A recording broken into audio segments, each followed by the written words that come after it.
voice. And we are live. How are you guys doing tonight? What's up? Hey, all right. We're Rarchar. We are live with the Patriot Sentinel. President Trump makes a historic appearance at the Supreme Court. America asserts its dominance in space with the Artemis launch. We remember the day President Reagan dodged an assassin's bullet. Plus, the 2026 midterm battles are officially underway right here at home. Kari, your cue. You're not following the scripts. Everyone knows me. Kari Rail, 2 4-letter words.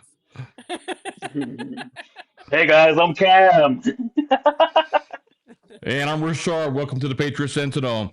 We have a good show tonight. The national headlines are moving fast and local politics are heating up. Joining us tonight to break it all down is an incredible guest. She's a top political strategist, a public relations expert, and the CEO of Avenu PR. Did I say that right, Charity? Avenu? Well, it's Avenue, but name change. And I have other companies, so Avenue PR is gone. Got rid of Avenue PR. Well, Charity Marcus, welcome to the show. Okay, yeah. Charity Marcus, welcome to the show. So what is it now? What is it now you're running? What are you the CEO of? Consulting firm. Just my consulting firm, Boulevard Government Affairs. Okay. I had to hang up the PR. PR was it was exhausting. Mm-hmm. Well, anyone with access to Google and YouTube can say they're in PR. So it takes a lot to become a government specialist, right? Is that what it is? Is that what you said? Government specialist? Government affairs. What's the difference? Well, government affairs means I'm just talking to the people in government. I think a government specialist is more somebody that works inside the government. Thank you for clarifying that. Hey, let's go ahead and start right here in Oklahoma. Today's April 1st. That means 3-day filing for the candidates started this morning. Politicians from around the state formally putting their names on the ballot for the 2026 elections. As a strategist, Charity, what is the mood on the ground right now that you've seen? I think a lot of what you're seeing, most people already know the big touch points: governor, lieutenant governor, AG, and state superintendent. Those are probably the top 4 statewide seats. So you're not seeing anything out of the ordinary. We kind of already know. I think where people are really trying to keep their eye on is the Senate race and the CD1 race. So, and then of course locally at the state level, your state reps and Senate seats, you have some challenges coming up. So some primary challenges. So that will be interesting as well. It's a crowded space, Kari. So Charity, we have so many heated races right now, primaries, open seats. Is there anyone that you're watching, anyone that can change the trajectory of Tulsa, Oklahoma, that we should be aware of as Republicans? I don't think anybody is going to be able to change the trajectory because it's just 1 or 2 seats. But at least in Tulsa, Mark Tedford's seat, House District 69, that one's come up and open. So that's going to be a competitive race. And then surprising, on my way back from Oklahoma City, and I was looking at the filings, Brian Jackson is primarying our Speaker of the House, Kyle Hilbert. So that will be interesting. Oh, yeah. I didn't realize that. Things that make you go, Yeah. Is he a Republican? I never heard of this guy. Yes, he is a Sand Springs city councilor. Oh. Wow. See, what this reminds me of is I feel like the people are tired of the career politicians and they're looking for flesh blood to come in and, bring a breath of fresh air into politics. So I'm looking at this and I'm excited. I bet Charity, when she was in Oklahoma, in Oklahoma County, she was like, yes, let's look at all this. Let's look at the good people and the bad people. I just keep track of everybody. That's all. Well, there is a saying that nobody should go unchallenged.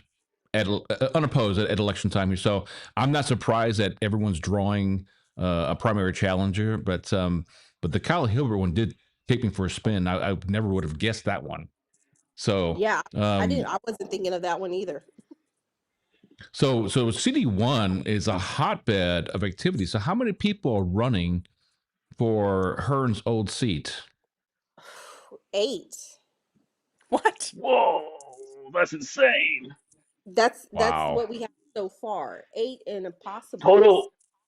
Total in as Republicans and Democrats and Independents, or just in the Republican side? Just on the Republican side, and actually, it's 9 and a possible 1. So wow, that we know of for sure. And then today, a guy that wasn't a name ID person that we've been talking about for the past few weeks. His name is Kelly Walsh. He filed, so we had to go Google him. We were like, wait, who is this guy? So, so we're at 9 and a possible. Wow. There's one person that everybody's kind of waiting to hear from. So we'll see. We could have up to 10. So I think looking at CD1, I think the two competitors are going to be Tedford and Laymeyer. So what do you see up there, Charity? I mean, Tedford's pretty strong. He's got a good following up in Tulsa. What area does CD1 cover? How much of Tulsa, and what areas and how many counties does that cover? So CD1 is all of Tulsa County, and then you have slivers of Wagner County, a sliver of Rogers County, and a sliver of Creek County. But 90% of your voting base is going to come from Tulsa County. And interesting enough, actually, there's a third, like a dark horse candidate, you could kind of call it, but not so much. A Dan Rooney, who is the founder and CEO of Folds of Honors. So I know Dan. It's going to be easy peasy up here. And then there is another guy named Nathan Butterfield, who the rumor is he's got several zeros to put behind his name, which, you know, he's relatively unknown to Tulsa County, but if you have enough zeros, you can get known really fast. Well, down here in Cleveland County for Senate District 24, I think we have about 6 people running, Kari. Is that correct? Yep, that's right. 6 Republicans. Oh, wow. Okay, and both of CD1 and SD24 are R++ Republicans. So I don't anticipate a Democrat's going to try to run in SD24, but they'll never be able to win. But we'll see what happens. April 3rd is the last day of filing. Cam in Oklahoma County, who's filed so far? I'll be honest with you. Today I've been so disconnected. Don't judge me on this. I'm waiting for this week to be over so I could look and see who I'm supposed to go, hey, welcome, or who are you again? So I'm waiting for the end. Look, we have until April 3rd, so don't be surprised if we have more surprises. We were going to stay on top of this paper and keep track of who's filing, but with the sheer number of people, I wasn't there at the Capitol this morning. But Charity, you said you were this morning, and was it pretty crowded on the first day? Oh yeah, it definitely was packed early this morning. I think we got there. Ron and I got in maybe around 9:30, 9:45, and the line was out, you know, down, around, and back, and so it was very packed. There was nowhere to park. People were parked on streets, side streets, and neighborhoods. Wow. It was crazy. Even all the handicap spots were gone. And, you know, handicap usually is never. All of the handicap spots were gone. Hey, I'm going to have to say, I am one of those distinguished fellows of the blue tag. I don't want to hear it. I'm jealous because I'm not there. I mean, I guess you don't want to be there, but yeah, I was like, okay. But according to the state election board, they said they had over 400 candidates filed today. So that's amazing on the first day. I wonder, Kari, is it a record to have that many candidates file on day one? I don't know. I'm just impressed that they announced it that quickly. I thought it'd be kind of like Guardian, like it's an important year for voters. Let's shut it down. Well, they do. You know, they upload that information as they're filing, so they're keeping track of it real time. But they got Okay. Wow. they got logged. But I think everything is up and pretty much Mm. updated by now. Well, Oh, look, that's I'm pretty awesome. excited. The midterms always excite me, so we'll see what pans out tomorrow and who files tomorrow. Let's pivot gears to the Supreme Court. So, President Trump made a massive move. He visited the Supreme Court in person during oral arguments over birthright citizenship. Kari, I know you've been following the legal battles closely. Set the stage for us. Well, to me, it speaks words that Trump showed up in person for this. His legal team is quite adequate and they can do this. But just to show the presence that the president is there and he feels that there is precedent. And I'm really interested to see how this is going to pan out, because does the Fourth Amendment say just because anyone delivers a baby on American soil, that baby becomes an American? Or was it talking about the American people that have immigrated here having children? My family were the first groups of WAPs that came to the United States. We were without papers. We were slapped with the badge. The ghetto was made for us, but we became American citizens. And here, 14, 15 generations later, here am I. And so I think there needs to be definition to the 14th Amendment of American citizenship and what that means. And for the president to show up personally, it speaks volumes for me. Well, Cam, do you think he Yeah. was there to give the evil eye to all the justices and say, you better follow my lead or else? No, my guy is there to get another win. What is he, like 24-0? Like, come on. He doesn't just show up for no reason. He goes there to win. He's not there to go, I'll point at you. No, he is there to win. Now, to Kerry's point, I wonder how they're going to clarify the 14th Amendment too. How's the Mm-hmm. language going to show the difference between an individual who is a citizen, who's not a citizen, or a person who uh, doesn't go through the government process to get their birth certificate or any of that? How is that going to be labeled? I'm curious about Well, that.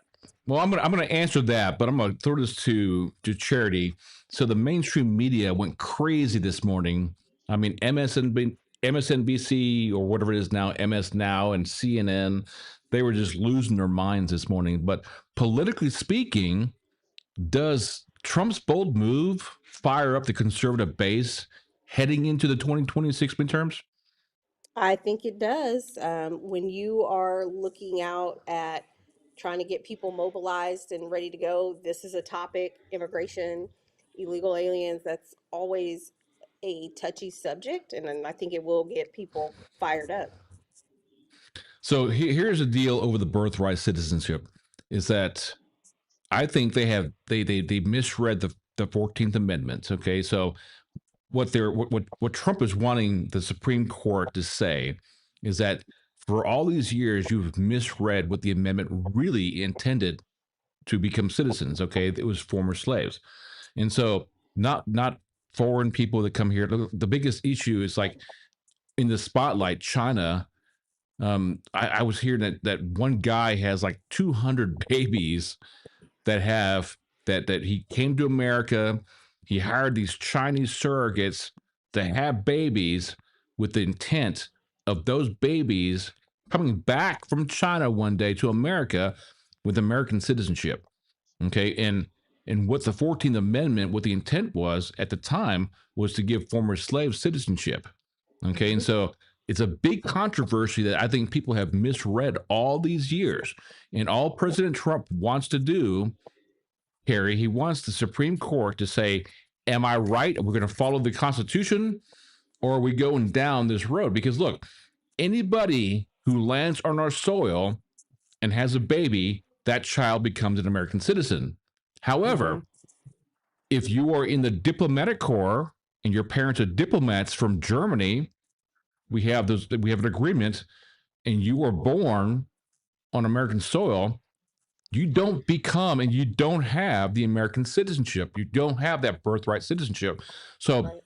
Harry, what's the difference between diplomats having children in America who aren't citizens versus anybody from around the world who's not a diplomat who ends up on our shores having a kid and that child has birthright citizenship? To me, the biggest difference is a diplomat is usually paid well over 6 figures to travel to the United States. They're not coming here because they want to be here. They're doing business here. And so they want their children to be native from where they're from. They aren't here to be American citizens. They're here to do business on their country's behalf. Versus somebody that's sneaking across the border to deliver a baby and go, it's an American citizen now, and we get food stamps and sooner care and all the good things. Now, Charity, we have a comment here. As someone who doesn't have a lot going for them, okay, I don't know why they started off like that, but let me go ahead and put it on the screen. Hang on. All right. This make this so we can read it here. All right. I don't know if you can see that. It's covering your face. But as someone who doesn't have a lot going for them, being born in the U.S. is one of my biggest achievements. Oh, there it goes. And it's a huge deal to me. So I want to keep citizenship away from as many people as possible. So do you think she's on the right track? Yeah. I mean, if you think about Americans who are overseas, living overseas, whenever Americans have children in other countries, America has made a very clear stance that those children are American. They are automatically American citizens because their parents are American citizens. So no matter where in the world we are, our children are American regardless. So you would think it should apply in the same direction, that it doesn't matter if you are not an American citizen, then your child would not be an American citizen, regardless of if they are born in this country anywhere. And so for me, I've always been against birthright. And I do think we definitely need to roll back the 14th Amendment to some point to get it and better redefine it. Mm-hmm. No, I would agree. I think most Americans would agree with you. Did you watch, Cam? I know you were working today, but there was an exchange by, I can't pronounce her name. She's a Justice Katanji. You know who I'm talking about? And yeah. She is by far, I would never say this about another person, okay, that I didn't know. And I know a lot of people who are stupid, but she's got to be the most ignorant and stupid Supreme Court justice when she was trying to make an analogy of what it means to have jurisdiction thereof. And I don't know, Kari or Charity, if you heard her argument over this, it's like, okay, I'm an American citizen and I'm in Japan and I steal something. I'm under their jurisdiction and their allegiance. And I had to look at people. What the hell did she just say? Is she the DEI hire? Yes. There's nothing applicable there. It's that deviant child throwing the quarter in the corner. So it's like, I don't want to answer this question. Look at this shiny object. Look, it sounds like Cam, I'm glad I missed the argument. Well, okay, I posted it this morning as it happened because I go, God, she's got to be the stupidest person ever to sit on that bench. And, look, she was a DEI hire from Biden. He's the one that appointed her. And she and almost all her arguments, you can put it in a scrapbook. In fact, Cam, we ought to do this. We ought to take every argument that she's ever said and put it in one video compilation and put it out there on the page so people can understand why it matters, Cam, why it matters to have a president like Trump who puts the majority conservative and intelligent people on the bench. Because when you put a DEI hire like this chick, and I can't even pronounce her name, okay? I'm just going to say K, all right? And this is from a comment from Maria Smith, is that she needs to go, okay? And she's very un-American by using that standard, by saying that, and she was trying to make a point that the jurisdiction thereof applied to someone in Japan accused of stealing, and so therefore they have allegiance in Japan as a thief. Does that make any sense to you, Cam? Okay, so this person is highly educated, has a degree, and is allegedly, in one of the has one of the highest positions in government, and they say this, and you go like, and our president has common sense. Like, excuse me. Mhm. So again, purple hair lady. Thanks for playing, but no, thank you. But I do Again, wonder, the what are the law. qualifications? Because, like, you could be the attorney general of Oklahoma and not be an attorney. Most people don't know Well, that. Charity, if you were to go back in time and talk to Joe Biden on this pick here, what would you say to him as a strategist? Yeah, After yeah, meeting, you yeah. have to meet her first. You have to meet her first. Okay. And I'm not making this up. She is an idiot. All right. Would you tell Joe Biden to say no, pass?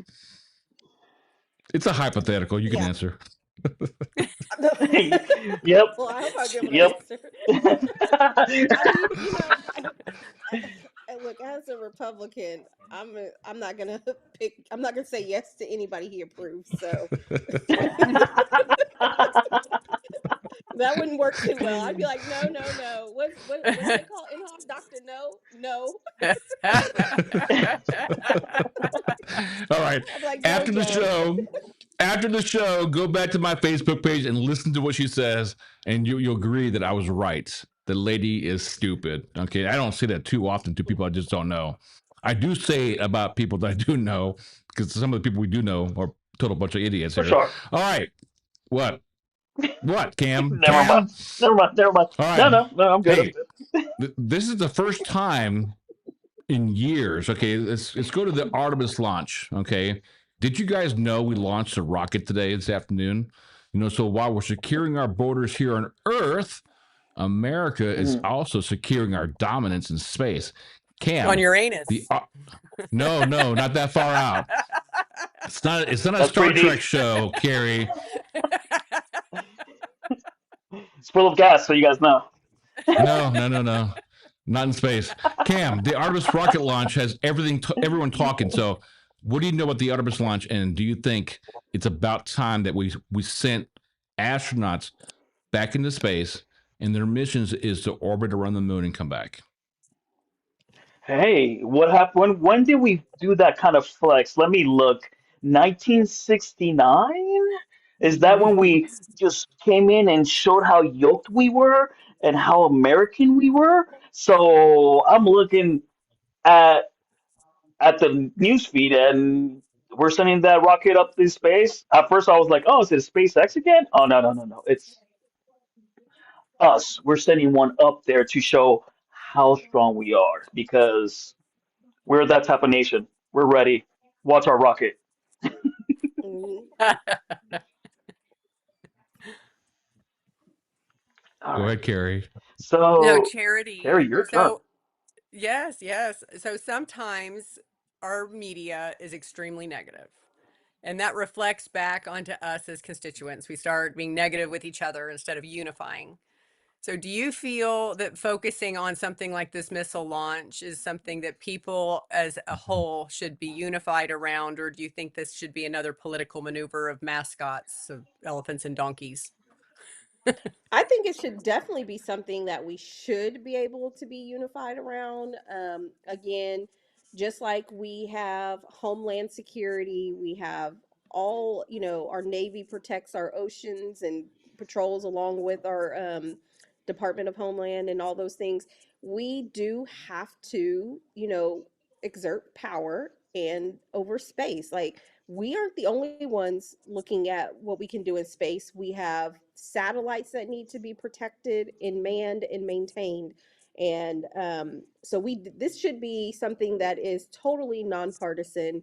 It's about global security, especially when it comes to the U.S. So it should be, but how Democrats are going to be. What Right, about the right. Epstein files? You're trying to ignore the Epstein files. Like, okay, let's move on.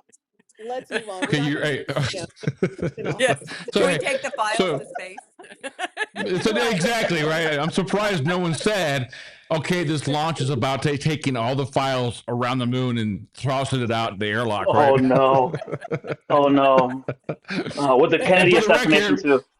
And for the record, it was Kari. It's not a missile launch; it's a rocket launch. Or a rocket, sorry, not missile. It's a large missile.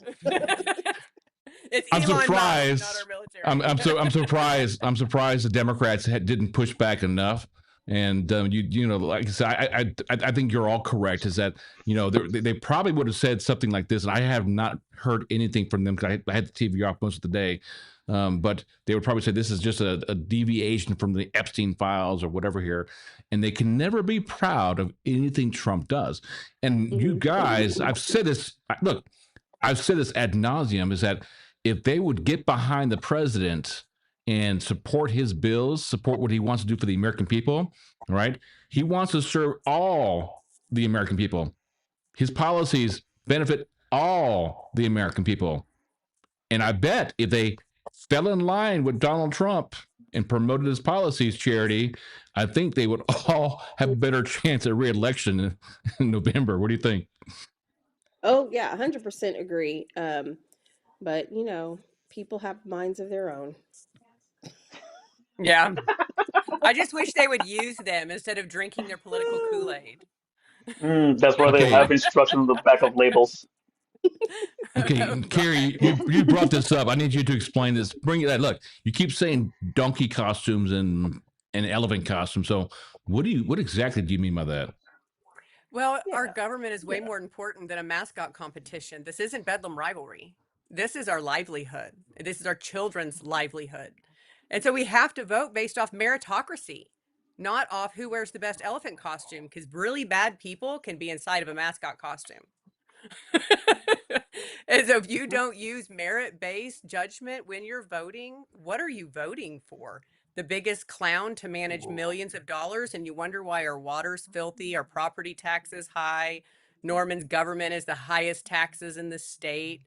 Well, you have people that don't even know how to manage their own budget, trying to balance the budget. You have to vote based on meritocracy. Well, you mentioned Norman, and those it's a nonpartisan election, Kari. Okay, so but that's why it has to be merit-based. You have to be able to be. I mean, it's a job interview. Well, look, I would agree with you. I would agree with you. It should be merit-based. But at $100 a month, they're looking for volunteers. So what it is, basically, it's a volunteer. That's Norman's problem. Well, it was Tulsa's problem too. Tulsa, Charity. I heard Tulsa was a partisan city council at one time. What happened? You said Tulsa was what? Wasn't Tulsa City Council partisan at one time? Yes. So apparently, this was a little bit before my political time, but it was right around when I started getting involved. Apparently, the city council was fighting like cats and dogs. The city council was fighting with the mayor like cats and dogs.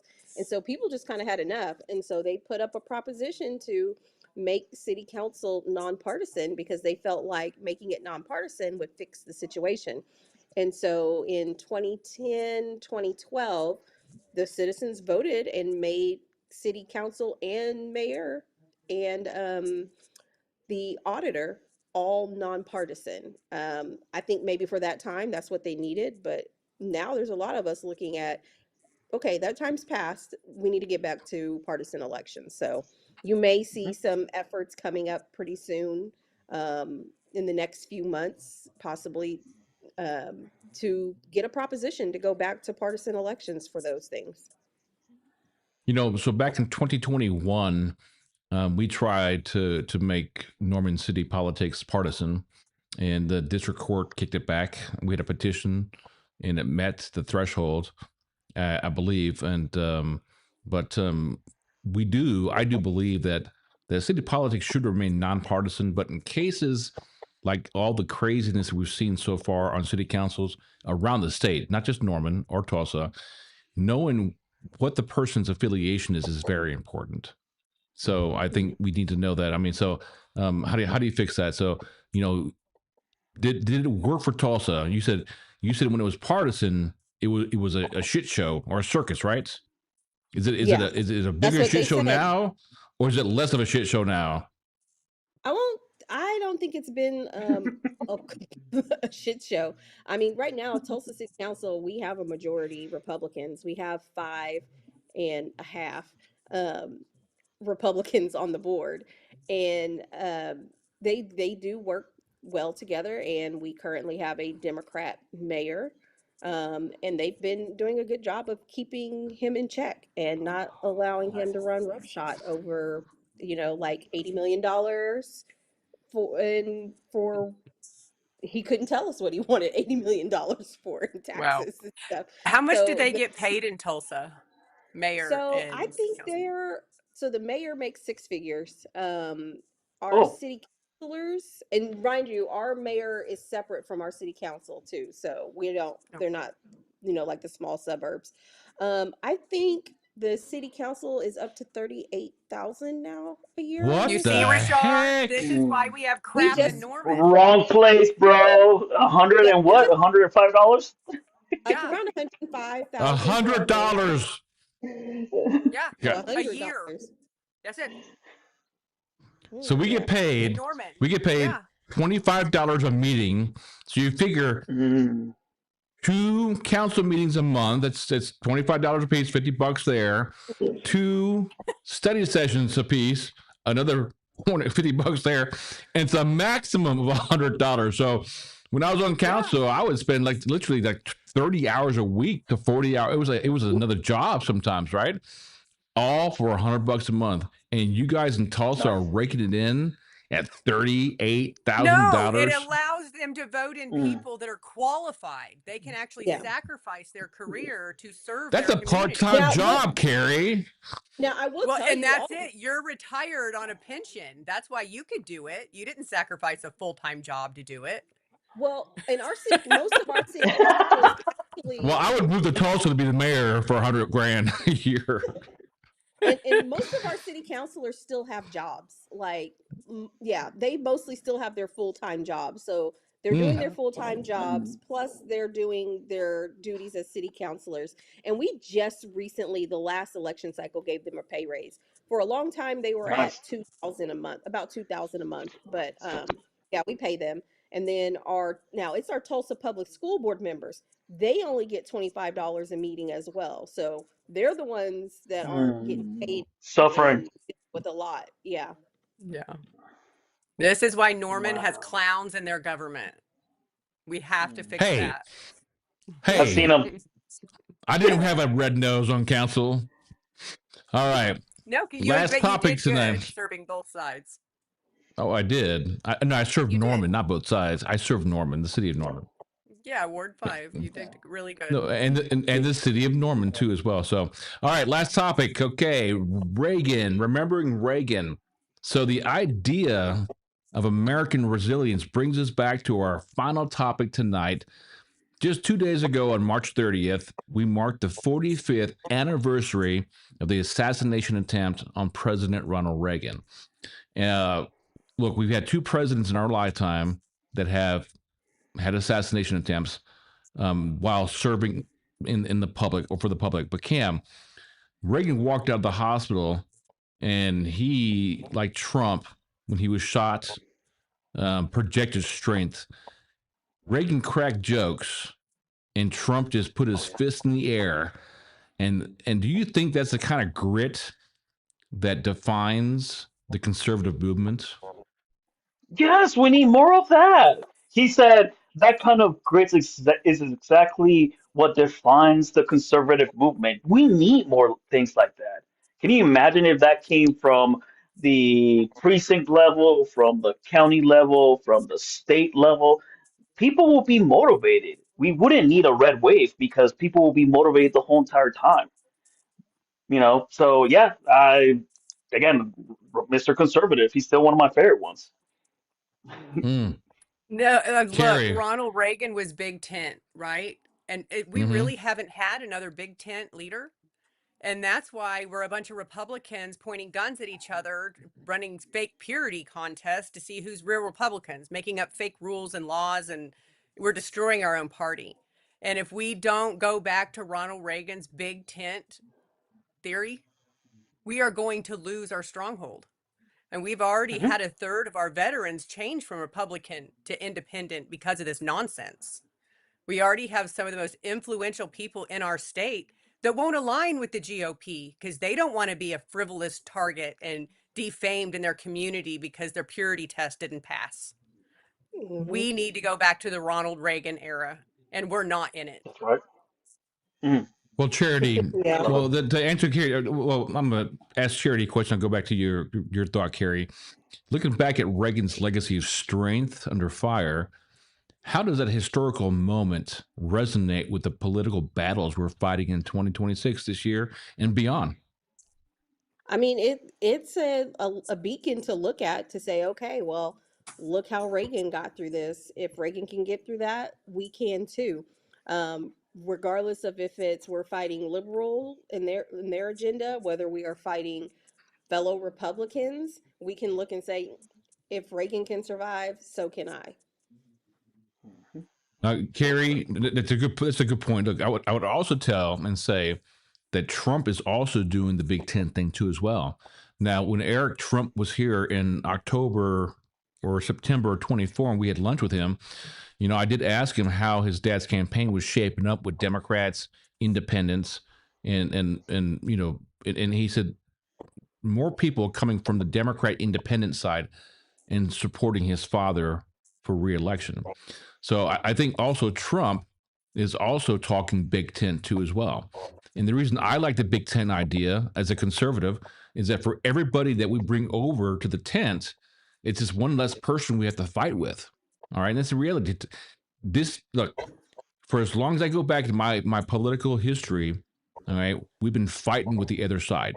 There's never been a time where we can actually sit down across the table and discuss politics or just policies.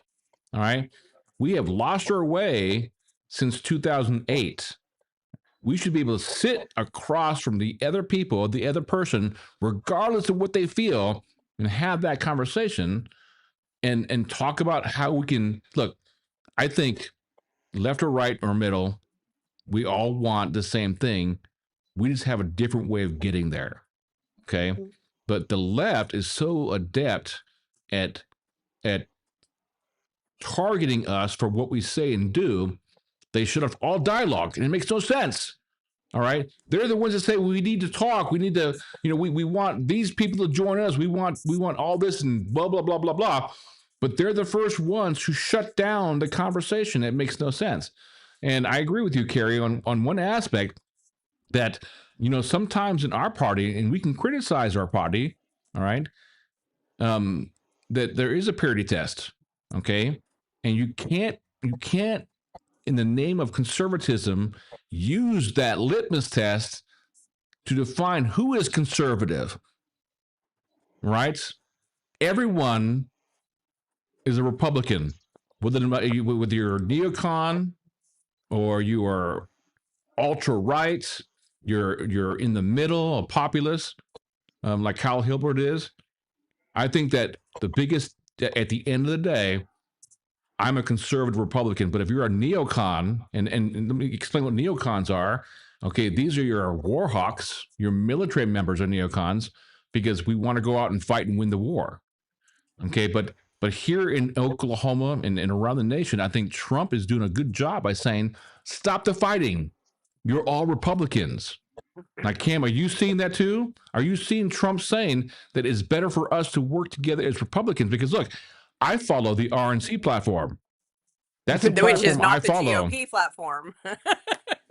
Well, when you say GOP, Kari, what do you define, the OK GOP or the GOP in general? The Oklahoma GOP has created a group that is not like any national GOP. They've made up rules. They're now an abolitionist group. They are not an RNC-backed group.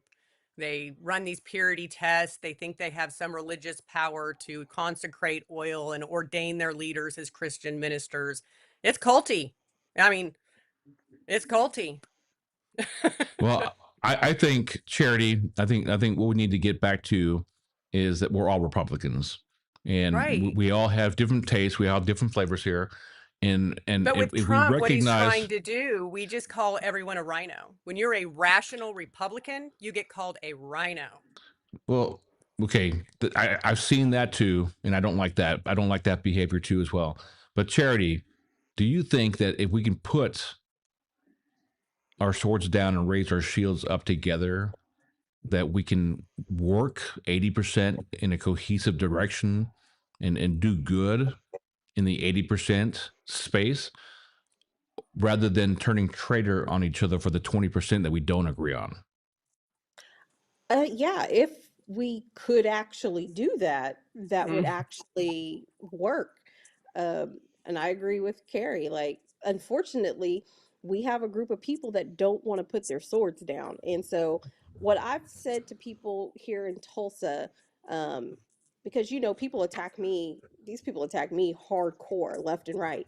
Um, when I'm talking to people and they're like, "Hey, just sit down and let's I said, "You can't compromise with people that don't want to compromise." And so therefore you can't have unity like that. So until the people that refuse to put their swords down actually put their swords down, that's never going to happen. Kim, you used to work with the RNC.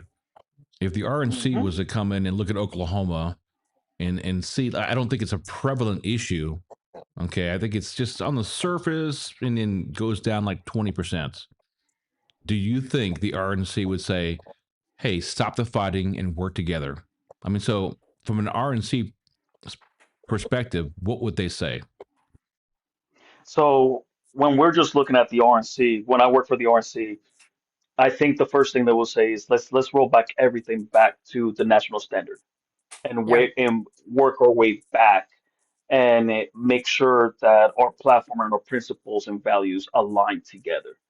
I think that the RNC would simplify it, and I think restructuring and rebuilding the whole entire, I'm going to use the word enterprise, because we do need more direction than just fighting within each other. I think that if we truly gonna save Oklahoma, we gotta stick together as Republicans. Mm. Whether you are a super far right, almost left Republican, you're still Republican, or a moderate Republican. You should be able to still have a conversation among Republicans and give each other high fives. Remember, we're red. The other ones are blue. Those are the guys who want to castrate children. Those are the guys who created the KKK, Jim Crow laws, assassinated Abraham Lincoln. They tried to assassinate two of our presidents. So, and they killed Kennedy on top of that. So when we're looking at all this, we gotta dial it back. We gotta go back to our principles and values, that what a Republican truly is. What is to be a Republican?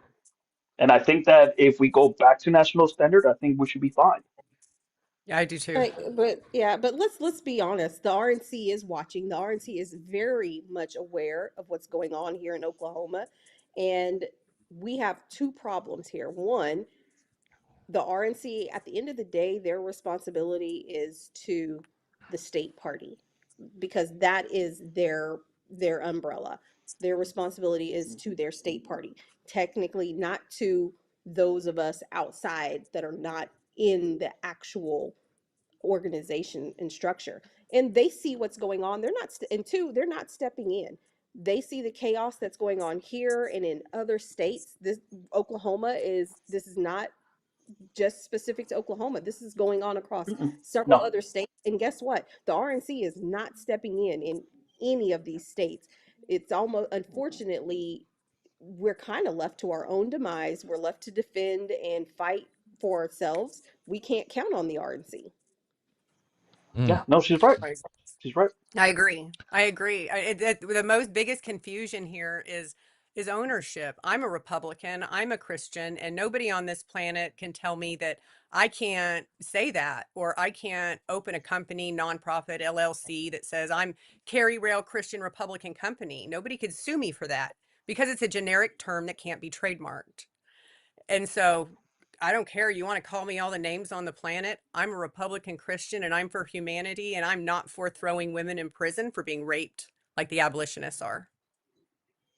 Hmm. So I'll stand on my laurels on that. I want to go to heaven. And to end this tonight, we are at the 45-minute mark. Charity Marcus, thank you so much for joining us tonight and bringing your incredible insights to the show. Me. We appreciate you. And to Cam and Kari, you guys are patriots. I want to leave with a talking point that, we are all Republicans, whether or not you are to the far right, far middle, populist. It doesn't matter. We're all Republicans. And I think this state is worth fighting for. And I would like to ask everyone to lay their swords down and raise their shields together, because, we can't look. We have a supermajority in the legislature, but don't take that for granted. All right, don't take that as a mandate that you can walk over everyone else's what they feel, how they see things, because that's not what Trump would do, and that's certainly not what Reagan would do. If Reagan was to look at our situation, he would say, "This is a shit show. Fix it." All right. The 11th commandment is that thou shalt not basically speak ill of another Republican. You can criticize their policy. But you should not attack them. All right. This is not who we are. This is not what we need. And people are looking at us. They may not interfere, but I do know that people from outside the state, and every state has their issue. Oklahoma is not unique in its problems, because every state in the union, they have their issues too as well. But we have two people that we can look up to, Reagan and Trump, on how to behave as Republicans and work together. And we need to take advantage of what they are doing. We need to take advantage of what Trump is doing and bringing everyone together. His policies aren't just for Republicans. They're for Democrats, Libertarians, Independents. And that's what we need to work for and strive for. I will always be a Republican. That will never change. And again, a huge thanks to Cam and Kari and Charity. We'll be back next week. Stay vigilant, and good night, everybody. Bye. Bye.